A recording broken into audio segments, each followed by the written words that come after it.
Hi, my name is Susan Emery. I am with the Suffolk Theater Arts Department, and today we sat down with the director of the upcoming production, Learning to Stay, at the Ammerman Campus, and we will be talking with Steven Lantz-Gefroh. Enjoy. We do 8 different genres over the 2 years that the students are here, so they're exposed to various types of theater. And it was time for the new play, and I had directed Jimmy's version of Three Musketeers 3 years ago for the Long Island Shakespeare Festival. And when Charlie gave me the script, I thought, okay, am I gonna like this because it's Jimmy, or is this a really good script? Because we've been friends for about 25 years now. So I started reading the script, and the very first line, "This is how you survive a war." I was hooked. I thought, okay, if the ending is as good as this. So I read it in about 45 minutes. It's a 2-hour play, but I could not put this thing down. It has, I like to do darker plays. This one has a little bit of hope at the end, but there's a darkness in this that I really like. We send our soldiers off to do things that we don't want to do. I was in the Army from 75 to 78, and I ran across a lot of guys who had PTSD or TBIs from the Vietnam War. We ask these guys to do these impossible missions, get blown up by IEDs, come home, and then resume their normal lives. What I want the audience to realize from this is that it comes at a price. Our freedom is not free, as every vet will tell you. It's about the cost, not only to these men and women who go through this, but their families as well. The title "Learning to Stay" it's about his wife Elise, who's a lawyer in a firm in Madison, Wisconsin.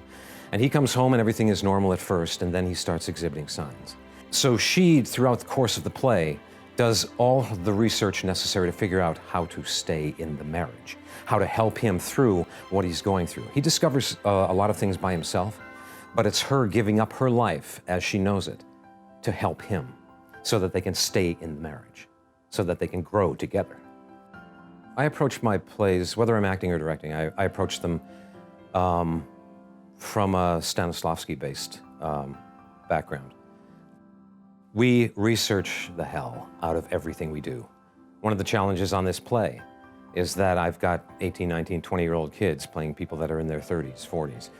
And so we slam them with research. And I, as the director, I have to be slammed. They had to read the novel. They have to watch YouTube videos about homecomings, about PTSD. They had to watch movies that involved soldiers like Sniper and Hurt Locker.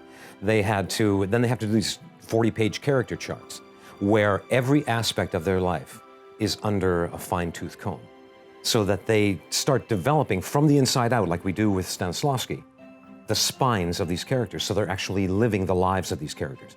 The last thing we say to them before they go out on stage is, break them. This isn't a play. This is your life.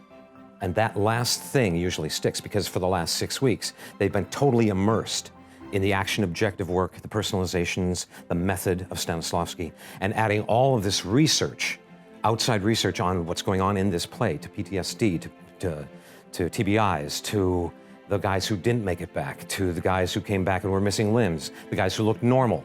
And we have the largest single population of vets are homeless. No other group of society has that high of a proportion of homelessness, because they can't, because of what they went through, because of the trauma. Normal society doesn't work for them. So, this is what these kids have to absorb. This is what they have to live every day of their lives, and it's sometimes a very depressing rehearsal process. But they're living the lives of these characters. That's the only way I know how to work. A lot of it is enforcing in these kids that you can't play this like they're 18, 19, 20 years old. I mean, our hero is 28 years old, 26 or 28 years old. His wife is 28, 29 years old.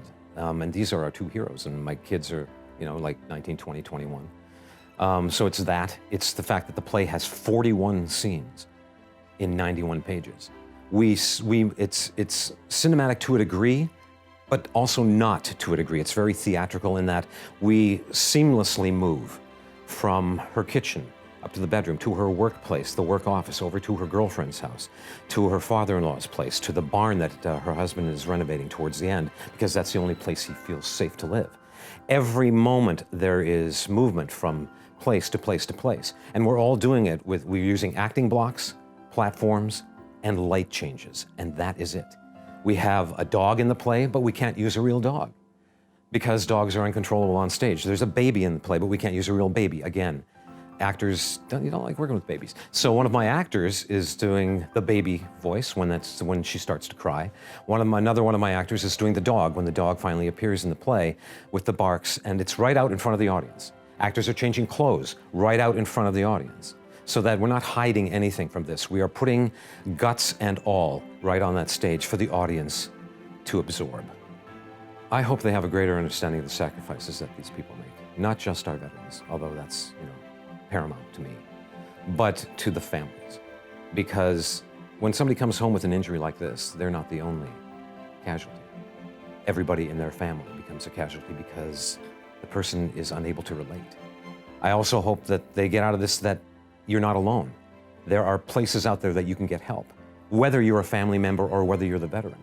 One of the things I insist on whenever I direct is the truth of the playwright. So we are absolutely true to the situation, to the lines, letter perfect, that the playwright wrote, because he's given us a great script, and to the situation. And all that combined should produce in the audience the desire to maybe want to learn more about this.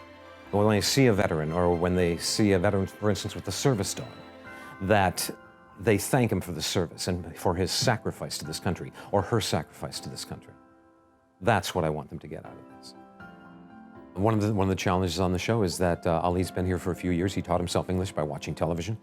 And he came into this audition process only wanting to be the assistant director, but he got up on stage for his audition and it was like, damn, he's really in that moment. And I thought, I can work with that.